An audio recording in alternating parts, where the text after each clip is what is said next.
Uma boa noite, um feliz sábado para você. Tudo bem com vocês? Tá todo mundo aqui, alguns de lenço desbravador, lenço de aventureiros, representando aqui jovens, crianças, adolescentes. Estou muito feliz de estar aqui com a Igreja do Caravelo. Mais uma vez, a gente aprendeu a gostar daqui de vocês, dessa igreja tão aconchegante. E também estar feliz aqui de estar com a presença dos irmãos aqui da Igreja do Coimbra, né? Encontrando alguns aqui, a banda aqui em peso, né? Lá do Coimbra. Os amigos aqui, Deus Ivânio, com a família, o Glauber. Estou vendo aqui a Patrícia também. Muito tempo a gente não se vê, né, Patrícia? E, ironicamente, eu posso dizer que sou membro da Igreja do Coimbra, porque a minha carta está lá ainda, porque quando eu vim para Porto Alegre, né? Estou com Porto Alegre na minha cabeça. Minha cabeça hoje está meio confusa, daqui a pouco eu vou contar para vocês por quê. Por isso que eu mencionei Porto Alegre, foi o primeiro lugar que eu trabalhei, né? Mas, assim, quando eu vim para Goiânia, foi a igreja que me acolheu, foi a Igreja do Coimbra, né? E eu trabalhei lá, foi meses, né? Foi alguns meses, não deu um ano, mas foi onde eu adoeci, e pela primeira vez no meu ministério eu tive a experiência de ser ovelha sendo cuidado por uma igreja. Quando eu não podia oferecer nada, uma igreja me acolheu e foi a Igreja do Coimbra. Então sou muito grato a essa igreja, tá? E é muito bom rever vocês aqui. E agora vamos para o tema, né? Vocês viram aí a frase, o sentido da vida, do universo e tudo mais.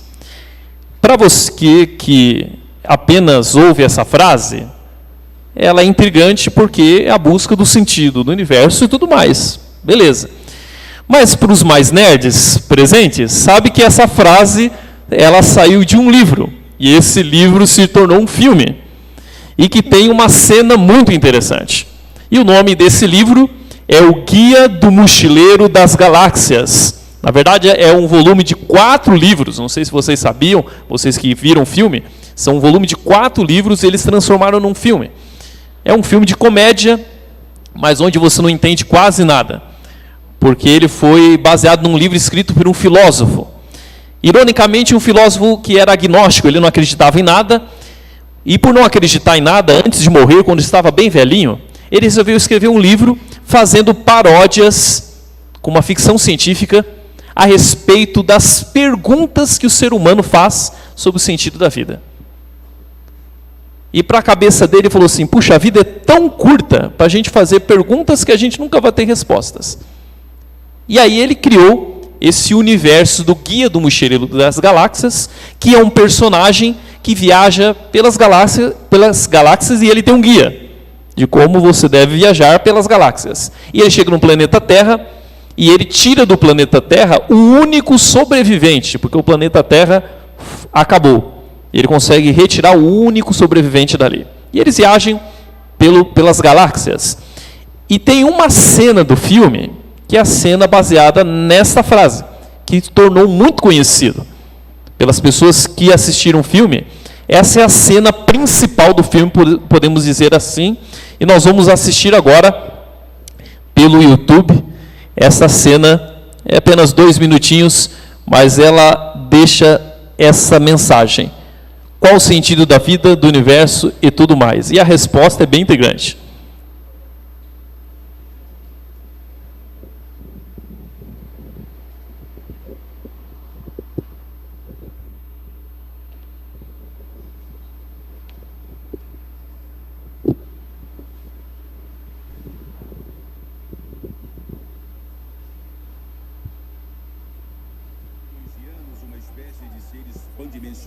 Hiperinteligentes, ficou tão de saco cheio dessas discussões incessantes sobre o sentido da vida que delegaram a 2 dos mais sábios entre eles a tarefa de projetar e construir um estupendo supercomputador para calcular a resposta para a vida, o universo e tudo mais.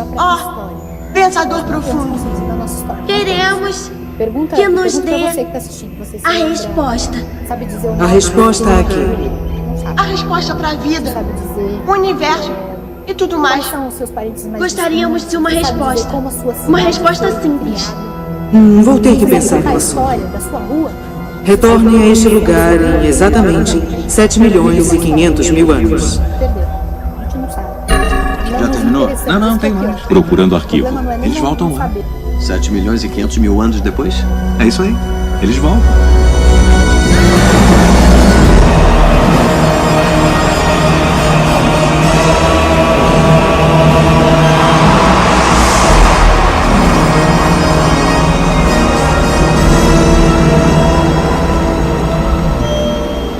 Pensador profundo. Você tem uma... Resposta para vocês? Sim, mas não vão gostar. Não faz mal, nós precisamos saber. Está bem. A resposta à questão fundamental da vida, o universo e tudo mais é...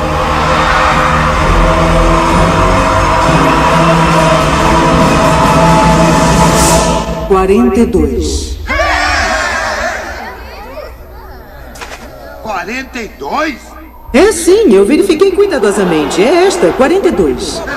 Teria sido mais simples se vocês soubessem qual era a pergunta. Mas era a pergunta. A questão fundamental. Pra tudo o que... Isso não é pergunta. Assim que souberem a pergunta, vão saber o que a resposta significa. Diga-nos a questão fundamental, então. Não posso. Mas eu lhes digo quem pode. Um computador que vai calcular a questão fundamental. Um computador de complexidade tão infinita que a própria vida será parte de sua matriz operacional. Vocês próprios assumirão novas formas mais primitivas e entrarão no computador para operar este programa de 10 milhões de anos. Eu projetarei este computador para vocês e ele será chamado de...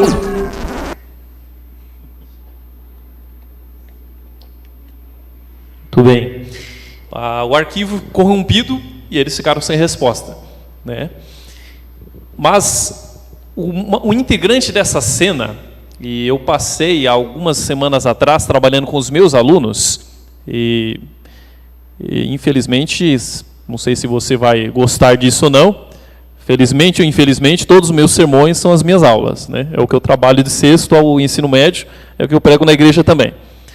E eu trabalhei com eles exatamente porque o computador responde 42. E por que eles ficaram tão decepcionados? E eles falaram, mas que é isso? Eu falei para vocês que vocês não iam gostar da resposta. Interessante, o computador mais avançado do universo levou 10.500.000 anos para responder à pergunta do sentido da vida. E ele conseguiu uma resposta, 42. Mas as pessoas não entenderam a resposta. E ele falou, teria sido mais fácil se vocês fizessem a pergunta certa. Aí ele falou, mas essa é a pergunta. E aí é a questão fundamental. Qual é a pergunta certa? E não a resposta. E o que ele leva a entender, e que é muito difícil, talvez, numa cena tão pequena, da gente alcançar, é que a gente passa a maior parte da nossa vida fazendo as perguntas erradas. E por isso não nos satisfazemos com as respostas. Por exemplo, quando alguém morre e alguém é bom, a gente fala, por que Deus levou essa pessoa? Não é? Me diga até hoje quem teve uma resposta. Você conhece alguém que teve uma resposta? A gente geralmente fala, não, a pergunta não é por quê, mas para quê. Para quê, né? Para que uma criança pequenininha foi estuprada, né? Você acha que Deus tinha um plano assim, em cima de uma criança estuprada? Aí a coisa fica mais complicada ainda, tá vendo? Nós, seres humanos, somos limitados para fazer perguntas. E ele falou assim, voltem aqui com a pergunta certa e vocês terão a resposta. A gente abre a Bíblia e toda hora está 42 ali. A gente não se satisfaz. Por quê? Porque fazemos as perguntas erradas. Não devemos ler a Bíblia atrás de respostas, mas devemos ler a Bíblia atrás de perguntas. É muito interessante porque eu faço muitas perguntas, desde pequenininho. Eu era uma criança muito esquisita. Quando eu tinha 9 anos de idade, eu fazia perguntas como, por exemplo, será que o cristianismo é a religião verdadeira? Por que não é o budismo? 9 anos. Então era uma criança muito, muito esquisita. Enquanto as outras crianças estavam brincando, eu estava fazendo essas perguntas. E eu faço muitas perguntas mesmo. E quando eu fui fazer teologia, eu tinha muitas perguntas. Mas eu esperava que durante o curso de teologia eles respondessem 5 perguntas. Uma delas era: Adão tinha umbigo? Tinha. Quem acha que Adão não tinha umbigo? Não? Não precisava, né? Não cortou, né, lá. Não tinha nada aqui, então era liso o negócio aqui. Parecendo uma boneca daquelas que você compra no mercado, na loja. Vocês já tinham feito essa pergunta já? Não? Você sabe que um aluno me respondeu, eles são muito sinceros, o aluno do sexto ano, não, professor, mas essa pergunta é muito ridícula, né? Por isso que ninguém faz. Acabou comigo, né? Mas eu fui para o curso de teologia com essa pergunta. A outra pergunta era: quem era a mulher de Caim? Há uma resposta muito corrente sobre essa pergunta. Qual é? A irmã, né? A gente fala que é irmã. A Bíblia fala que é irmã? Não. A Bíblia não fala.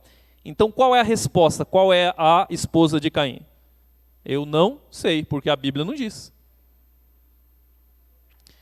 O meu professor no curso de teologia, aqui eu acho que o Deus Ivano conhece ele, o pastor Wilson Paroski, ele era muito do texto bíblico. Ele se prendia muito ao texto bíblico. E no doutorado dele, na hora que começou a bancada para avaliar o doutorado dele, perguntaram, o doutorado dele foi sobre o Evangelho de João. E aí perguntaram, qual é o autor do Evangelho de João? E ele falou, não sabemos, porque o livro de João não diz. Ele falou, como não diz? O Evangelho de João foi escrito pelo discípulo amado João. Ele falou, nem sabemos se ele mesmo discípulo amado. Como não está aí no Evangelho? Não sabemos, porque a Bíblia não diz. A gente deduz, mas a Bíblia não diz. Olha só como são as coisas. Qual foi aquela mulher que foi levada para ser apedrejada aos pés de Jesus? Jesus mandou ela embora e falou, vai e não peques mais. Você sabe o nome dela?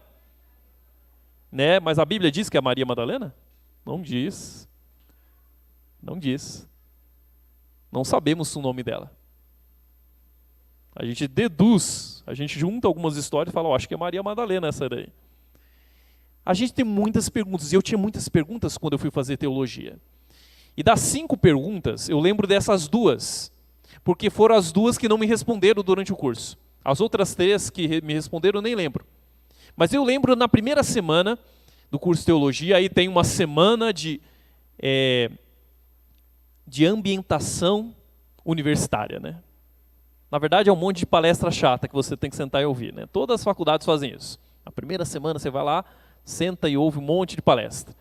E aí eu sentei lá, e a primeira palestra era o pastor Emilson Reis, o coordenador do curso, e parece que ele estava falando para mim. Ele dizia o seguinte, muitos de vocês vieram aqui talvez com 5 perguntas e querem que o curso responda para vocês. E ele falou exatamente assim, ele falou, puxa, está falando para mim. Nós prometemos que talvez vamos responder 1 ou 2, mas eu prometo para você que quando você sair aqui do curso, você vai ter 150 perguntas que você não sabia que existia. E, gente, eu tenho 16 anos de ministério. Cada ano aparecem mais 100 perguntas. E vou dizer uma coisa. Ellen White, se ressuscitasse hoje, ela não conseguiria responder algumas perguntas da nossa igreja. Sobre o mundo, inclusive, que nós vivemos. E há coisas acontecendo que ela não escreveu para nos ajudar a responder. Por exemplo, quando me perguntam, pastor, o que a Bíblia fala sobre o casamento gay? Eu falo, a Bíblia não fala nada, porque não havia casamento gay naquela época. Isso é recente, gente. Até mesmo nas culturas gregas, onde havia prática, né, de homens deitarem com homens, mulheres com mulheres, não havia casamento, modelo de casamento gay. Havia apenas um modelo, existia um modelo de homem e mulher. Então é muito recente isso. A Bíblia não responde. Aí você fala, não, mas a Bíblia fala isso. Eu falo, ok, mas a Bíblia não responde essa pergunta. O que a Bíblia fala sobre o casamento gay? Ela não fala. Há muitas perguntas que a gente tem. E às vezes a gente se prende a algumas coisas que não faz sentido. Por que buscamos sentido da vida? Porque nós buscamos sentido em tudo. Ninguém faz as coisas se você não vai sentido naquilo. E às vezes estamos cansados da igreja, porque às vezes nós buscamos muitas coisas que não fazem sentido na igreja. Levantamos muitas perguntas que não faz sentido nenhum.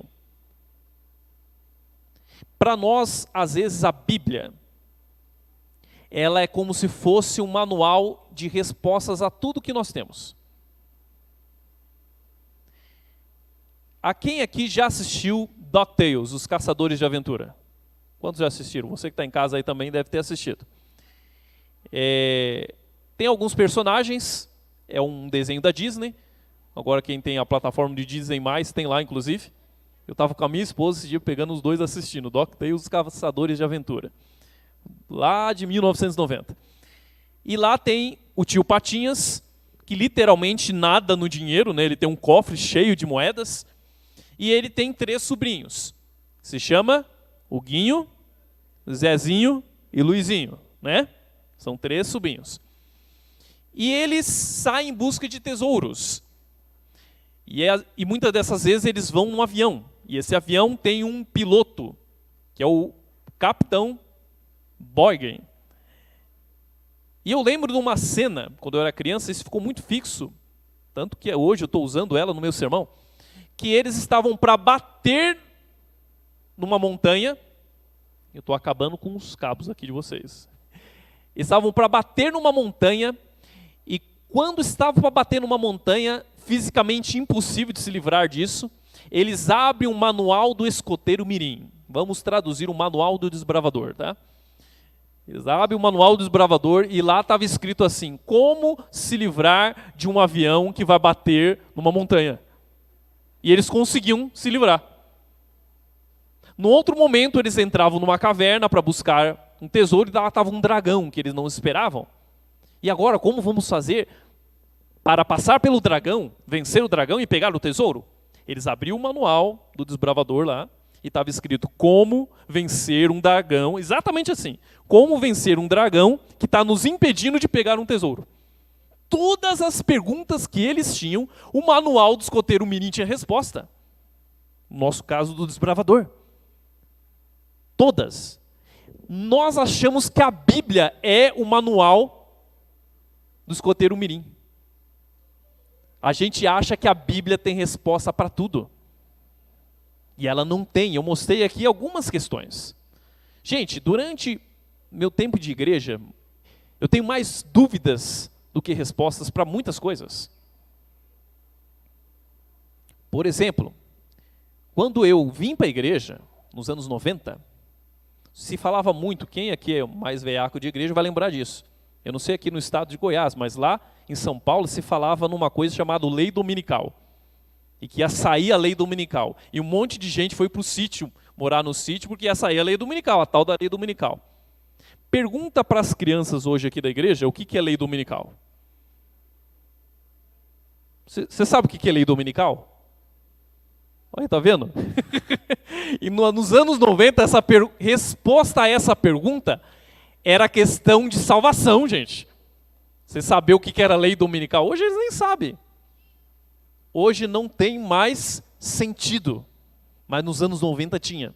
Nos anos 90, quando eu vim para a igreja, uma mulher que fosse numa praia de biquíni perdia o cargo dela na igreja. Eu vi isso acontecendo quando eu era criança. Meu pai era ancião. Meu pai, na época, já era um cara mente aberta, né? E ele estava lá na comissão, tentando convencer as pessoas que não era necessário tirar a menina da liderança dos jovens, porque ela tinha ido de biquíni na praia. E hoje é super comum. Certo? Os tempos passam e as perguntas mudam. Os questionamentos mudam. E por isso voltamos à cena do filme. Qual é a pergunta, então, que eu devo fazer? Qual é a questão fundamental? Quando eu abro a Bíblia, qual é a única pergunta que importa? Porque dúvidas nós sempre vamos ter. Nos anos 90, por exemplo, era pecado usar calça. Já sabia que já foi pecado usar barba? Aliás, fazer a barba. Todos os homens tinham que ter a barba grande. Isso foi no tempo de Ellen White, era uma discussão.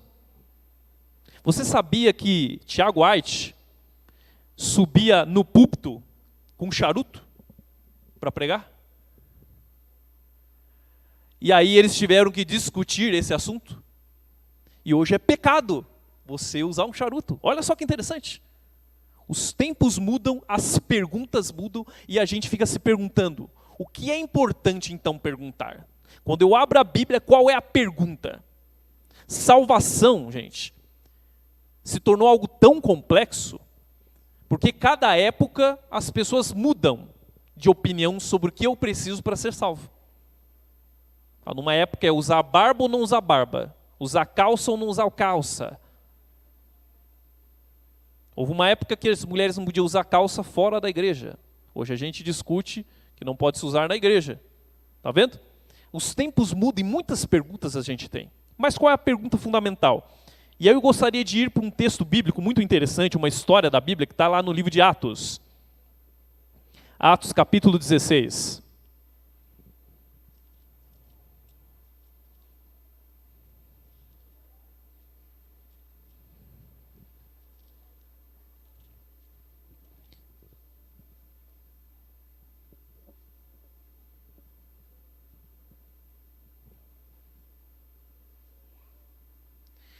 Versículo 25, Atos 16, 25.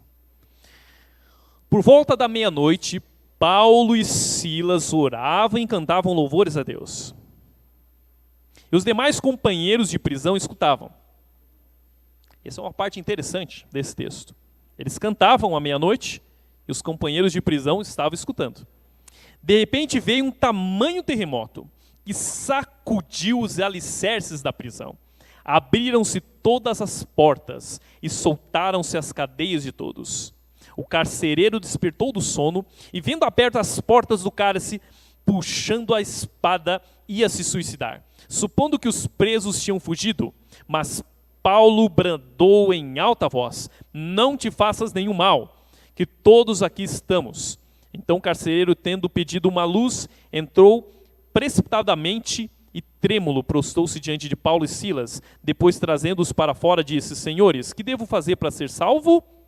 Eu vou repetir: o que devo fazer para ser salvo? E eles responderam: crê no Senhor Jesus e será salvo tu e a tua casa. Essa é uma história muito interessante, por quê? Porque ela conta a história de dois sujeitos, um chamado Paulo, outro chamado Silas, e eles estavam falando de Cristo em praça pública. Se você conhece a Praça da Sé em São Paulo, gente, é muito comum isso. Há vários pregadores, é uma praça enorme, né, numa catedral, uma das mais conhecidas no Brasil, e muita gente pregando lá. E hoje você tem a liberdade. Você na rua aqui, alguém pode te chamar de louco, falar que você está drogado, bêbado, mas se abrir a Bíblia e começar a pregar aqui na esquina, ninguém vai te prender. Mas não era assim naqueles tempos. E eles estavam falando de Cristo e foram presos. E, gente, eu já reclamei muito com Deus por estar fazendo a obra de Deus e estar sendo injustiçado. Já reclamei tanto que eu já parei de fazer a obra de Deus. Tipo assim, eu estou fazendo tanto pelo Senhor e o Senhor não me ajuda. Olha como eu estou sendo injustiçado. E aí eu recuo, eu falo, eu não vou fazer mais. Já fiz isso. Agora, aqueles homens estavam sendo injustiçados e à meia-noite cantavam como se nada estivesse acontecendo. Isto é viver em gratidão a Deus. Isso é viver com o espírito de que Deus toma conta da minha vida e nada pode me afetar. Isso é o significado do texto que diz que nem as potestades, nem as trevas, nem a altura, nem a profundidade, nada pode me separar do amor de Cristo. Ali a prova estava nessa história, quando eles cantavam à meia-noite presos. E não era a prisão do Lula, não, viu? Era um calabouço, onde não tinha luz. E enquanto cantavam, diz que os presos ouviam. Isso é interessante, porque os presos estavam sendo confortados com aquilo.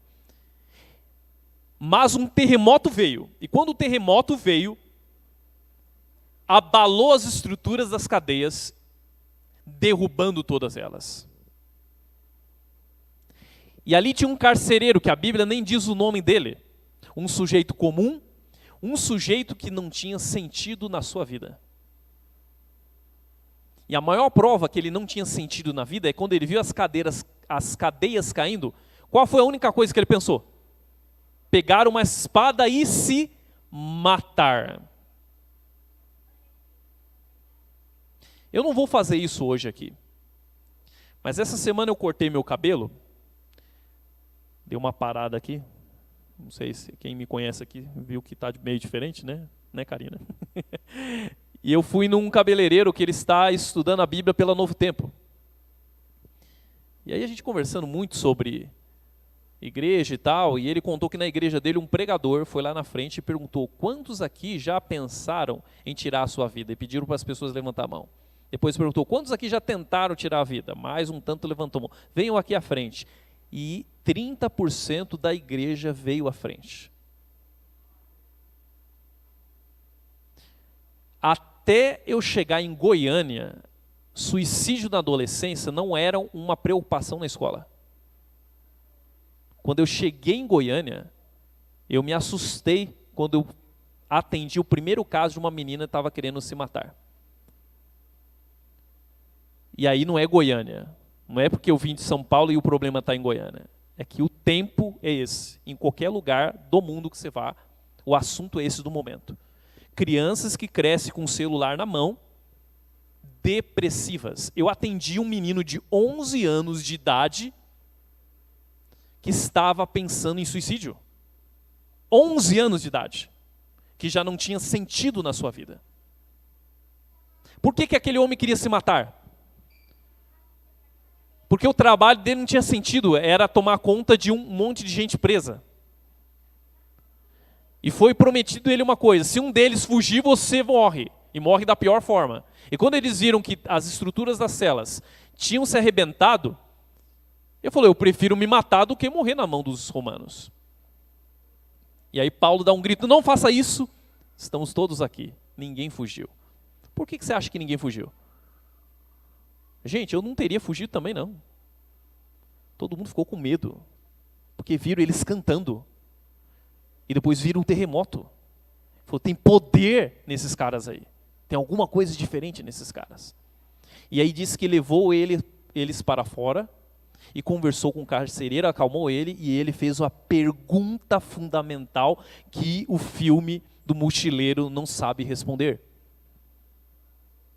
Assista o filme todo e você vai ver que ele não responde a pergunta. O filme, na verdade, ele é uma paródia. Ele está para debochar dessa pergunta.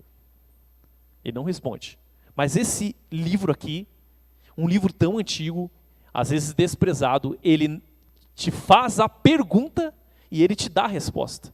O que eu devo fazer para ser salvo?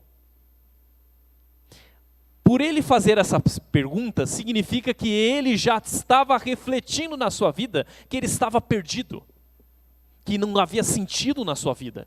Então ele pergunta: o que eu preciso para ser salvo? E gente, a resposta é muito simples.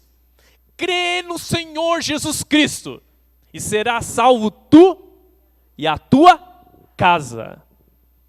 Crê no Senhor Jesus Cristo. Aí você falou: puxa, é só crer. Parece muito fácil, né? Mas gente, é o negócio mais difícil da vida, é tomar esse passo de crer. Essa palavra crer em Atos aparece muitas vezes no livro de Atos. E todas as vezes faz referência a crer em Jesus. O crer no evangelho primitivo, na igreja dos pioneiros, na igreja dos apóstolos, era algo que dava fundamento para eles.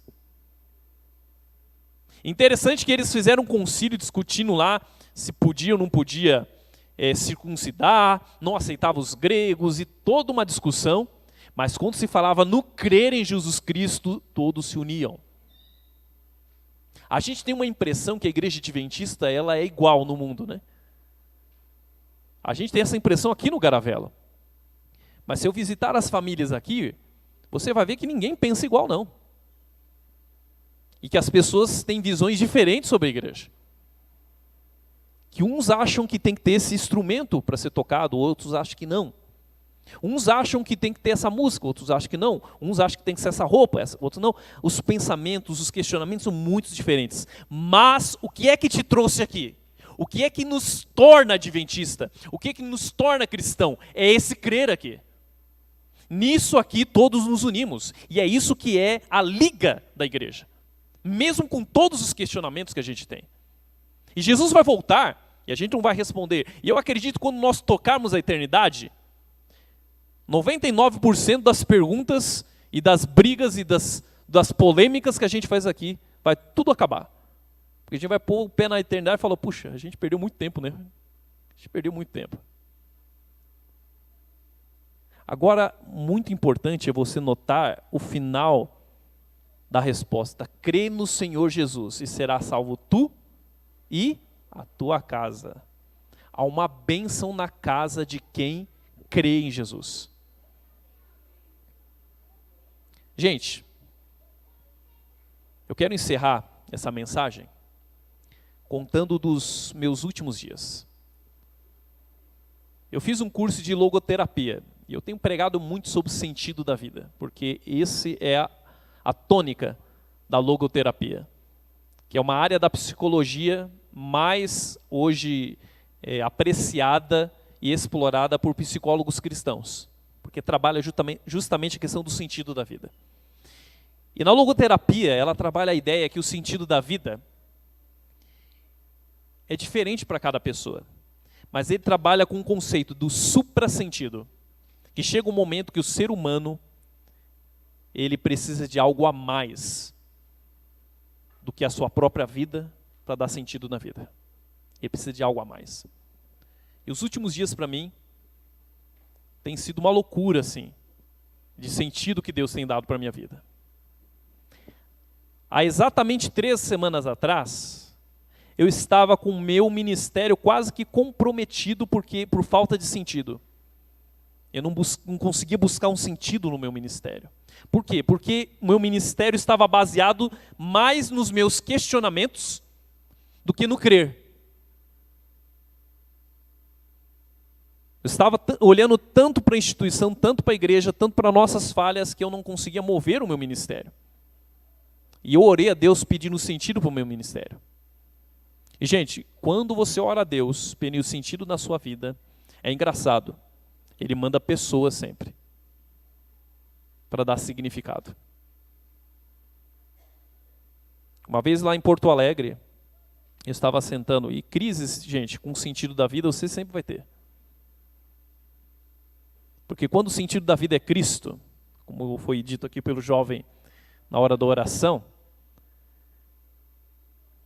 é um ser que eu não estou vendo, então sempre estou em crise com ele. E eu estava em crise com esses questionamentos, olha, isso faz muitos anos, e voltou de novo. Eu estava acabado, e era uma semana de oração, estava começando uma semana de oração com os alunos. Eu sentado assim na frente, olhava para tudo aquilo ali, e nada daquilo ali me comovia. Nada daquilo ali me movia. Aí uma garotinha de 12 anos sentou do meu lado.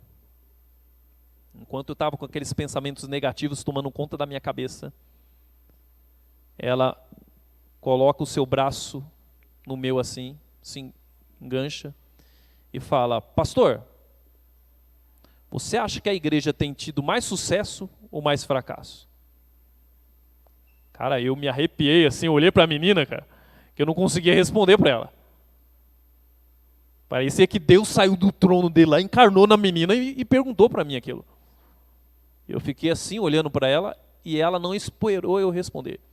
Falei, eu acho que tem tido mais sucesso, pastor. Você viu as pessoas que batizaram semana passada? Cara, aquilo ali foi um tapa tremendo na minha cara. Porque o sentido da vida é você olhar para as coisas boas que Deus tem feito na sua vida. Mas a gente só olha para as coisas ruins, polêmicas, coisas que não têm sentido na igreja, picuinhas, coisas que destroem a gente. E há 3 semanas atrás eu estava assim. E de repente eu conheci um casal que conheceu a igreja pela Novo Tempo e pelo um comportor lá de São Paulo através da internet. E esse casal estava perdendo o sentido da sua vida, porque a religião que eles seguiam não permitiam que cortasse o cabelo. Um dia ela cortou o cabelo e sentiu que estava no inferno. E não conseguia viver, não conseguia mais dormir, com síndrome do pânico. A igreja onde eles estavam estava oprimindo eles tanto que eles não sabiam mais o que fazer, até que encontraram a Novo Tempo. E eu estava conversando com o irmão ali atrás, o Deus Ivânio, como a Novo Tempo tem sido uma arma poderosa nas mãos do Espírito Santo. Quantas pessoas têm conhecido a Deus através do canal da Novo Tempo? E essa família, a gota d'água, é que a avó de 4 crianças, uma de 7, outra de 4, outra de 3 e outra de 2. A mãe deles tem 23 anos, o pai 27, ele viúvo. A avó jogou eles para fora de casa. Eles moravam no fundo da casa, eles não tinham mais casa. E, gente, eu sou um sujeito que eu não sei pedir nada para ninguém. Eu admiro que tem gente assim, cara, que vai em empresa, e comportor, por exemplo, que bate na porta, vai e vem. Eu não sei pedir para ninguém. Mas quando eu vejo alguém desesperado, eu me desespero junto. E quando eu acredito em algo, eu demoro a acreditar. Eu sou um cara muito sério, mas quando eu acredito em algo, eu vou com todas as minhas forças até aquilo acontecer. Eu falei, eu preciso arranjar uma casa para essa família morar. E eles arranjaram uma casa, mas eles tinham que dar 10 mil de financiamento. E nesse intermédio de tempo eles estavam desempregados, conseguiram um emprego, cada um ganhando um salário mínimo, era impossível. E eu comecei a fazer uma campanha pela internet junto com o pastor Jader. Vamos levantar 10 mil. E começou ali, gente. Interessante, de pessoas simples. Não teve ninguém rico, não. Pessoas simples. Gente, pessoas aqui da igreja do Garavelo. Alunos meus, ex-alunos, professores, pastores. Gente que eu nunca vi na minha vida. Só olhou o negócio lá na internet. Começaram a doar. E parou nos 2.140 e não saía dali. E aí eu comecei a entrar em desespero de novo. A gente tem a fé muito fraca, né? Eu fico imaginando como que Paulo e Silas conseguiam cantar meia-noite na prisão. A gente precisa um pouco mais de Paulo e Silas na nossa vida. Comecei a desanimar de novo. Falei, puxa, esse negócio se a gente conseguir vai ser lá em janeiro. Não vamos conseguir. Comecei a abandonar o negócio. De repente, no momento que você está mais precisando, que você está mais desanimado, Deus vai lá e cutuca e falou, ó, deixa que eu assumo daqui para frente. Um casal de professores lá de São Paulo me liga, dizendo, olha, nós tivemos um ano com muita dívida. Olha só, gente. É o Paulo e Silas aí, ó. Com muita dívida, muita despesa, e nós oramos a Deus para que Deus ajudasse a gente a quitar todas essas dívidas. E como Deus nos ajudou com espírito de gratidão, nós estamos depositando para você 3 mil reais para ajudar aquela família. Do nada. 3 mil reais. Passamos os 50%. Joguei lá no Instagram de novo. Galera, passamos 50%. Vamos orar. Aí volta a empolgação, né? Volta o sentido das coisas. Vamos lá. Mas, gente, chegar até 10 mil, gente. 4 mil reais, você 50 reais daqui, 100 dali, né? Eu não sei pedir. Eu não sei bater numa empresa e falar, olha, precisa ajudar uma família lá. Eu não sei fazer isso. Mas, gente, o Espírito Santo move. Em menos de 2 semanas, nós alcançamos os 10 mil reais. Em menos de 2 semanas. E eu vou te contar como é que acabou isso. Porque tinha passado 50%, de repente cai na minha conta exatamente R$ 3.370. De uma menina chamada Sabrina de Sá, que eu nunca vi na minha vida. Procurei no Facebook, até achei uma lá, que tinha amigo em comum comigo, não sei se é aquela. Mas uma pessoa que eu não conheço, depositou lá. E aí faltava 590 para chegar aos 10 mil. Eu botei lá, gente, vamos orar, quem é que Deus vai tocar no coração? Aí o meu diretor da minha escola, na correria, no dia a dia, a impressão que eu tinha é que ele não estava dando olhar para aquele projeto. Mas de repente ele para e me liga, pastor, quanto falta aí para a família? Eu falei, 590, pode deixar que eu vou dar um jeito aqui, nós vamos comprar a casa para ela. No mesmo dia ele conseguiu o dinheiro e depositou. O que eu não sabia é que em São Paulo, o comportor que eu falei para vocês, estava fazendo uma recolta lá também. E hoje nós temos 18 mil. Nós vamos poder dar entrada na casa e ainda colocar todos os móveis na casa para a família, porque eles não têm nada. Aquilo devolveu o sentido da vida para mim. O sentido de ser pastor, o sentido de ser cristão. E no mesmo dia, e com isso realmente eu prometo para vocês que eu encerro, com essa comoção toda de compartilhamento, que teve gente que não tinha dinheiro para colaborar, mas eles compartilharam. Muita gente compartilhou. Gente que nunca me conheceu passou a me conhecer na internet. E aí eu recebi essa mensagem aqui. Pastor, bom dia, tudo bem? O senhor com certeza não vai se lembrar de mim, mas eu me lembro muito bem do senhor. Há 17 anos o senhor esteve aqui em Cascavel, mais precisamente no bairro Periolo. Ali começou uma igreja e a minha mãe resolveu frequentar as conferências, porque ela ainda fumava e naquele local oferecia um remédio para parar de fumar. O que ela não conta aqui, que talvez elas não saibam, é que os pais dela eram traficantes de drogas também.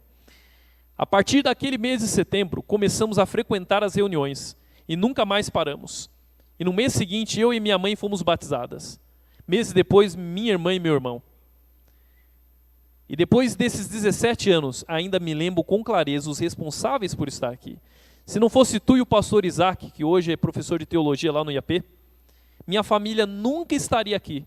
E hoje eu só queria agradecer. Nunca achei que encontraria o Senhor novamente, devido a todo esse tempo. Mas temos um amigo em comum, por causa desse compartilhamento dessa família. E quando ele marcou o Senhor na publicação, eu não acreditei. Mandei para minha mãe e ela confirmou que era tu. E eu só queria agradecer mesmo pelo trabalho que desde então você tem desempenhado. Eu sou uma das muitas pessoas que o Senhor ajudou a salvar. E eu nunca vou ter palavras suficientes para te agradecer por isso. Que o Senhor nosso Deus continue abençoando e te usando para que outras pessoas também sejam salvas. A gente não precisa falar nada depois que você lê um negócio desse aqui.